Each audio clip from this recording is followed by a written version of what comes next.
Hello, Internet. I'm Jackie Fox, and today is the 4th of July. Mother Nature has decided to celebrate with fireworks and knock out my power.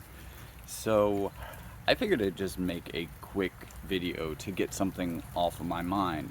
Currently, I'm working on a 4-part series on the slow death of the American economy, with the 4th part being what our government could do to not only correct some of these past mistakes, create a more healthy economy, but also to help shelter us through the economic transition that we are undergoing now. Definitely a great watch. Highly recommend that you check it out. But I've been writing that one for a while. There's been a lot of new information and a lot of things that I've had to work into it. And while I've been doing this, the Supreme Court overturned Roe v. Wade. This is no surprise to anyone watching. If you haven't heard about this at this point, wait, what rock did you just crawl out from under? But there is one question that a lot of people are asking in relation to this, and that is why the Democrats never codified Roe into law. Well, this would happen through Congress. The problem with, which brings me to the problem. I thought I'd be able to film outside. I might be wrong. Which brings me to the problem with Congress. See, there are no term limits in Congress, and this is the heart of the problem and also the solution. And the reason that term limits would solve the problems that we have with our Congress now, the reason that term limits would lead to a situation where Democrats would actually be incentivized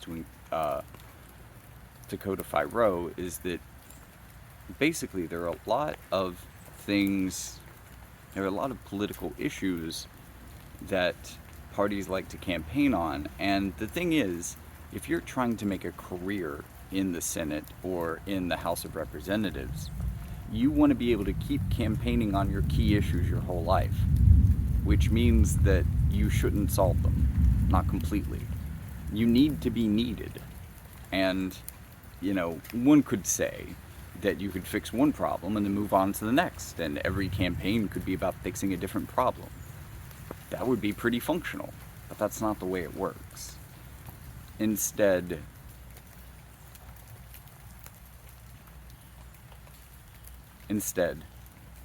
politicians do this disingenuous shtick where they pretend that they care about issues that are relevant to us and then do nothing about them. And ironically, one of these broken campaign promises often happens to be term limits for members of Congress. Even, we've had people from all across the board campaign on this idea, and no one has done it. You've got Donald Trump and Ted Cruz saying that they were going to do this at some point, and probably a disingenuous ploy because neither of them even made the attempt. Even though, ironically, this would actually do a lot to, quote-unquote, drain the swamp. In a very real way and not the kind of bullshit way that Donald Trump was making up during his presidency. Because it is a swamp. He was right about that. But this, term limits, is how we drain it.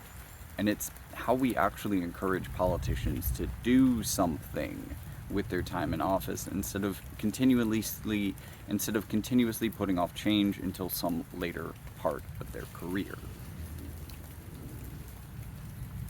So, hey, now you know why the Democrats didn't codify Roe, and you know how to solve this problem in the future.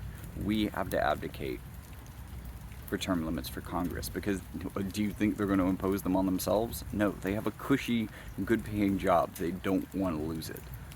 But if they aren't going to actually do their jobs, then we need to be able to replace them. And we need them to get automatically replaced, because, if you only have a couple of terms, like even presidents tend to do this, right? So American presidents tend to do most of their radical stuff, or their bigger stuff, in their second term, because then they don't have to worry about popularity and re-election. I mean, they have to worry about impeachment. That's pretty much the only thing that could limit the amount of term they have left. I'm not saying that we need one-term presidents exclusively so that they're all encouraged to do something the second they get into office, or one-term congresspeople, but 1 or 2 terms would certainly be preferable to theoretically being able to run for life. Just saying.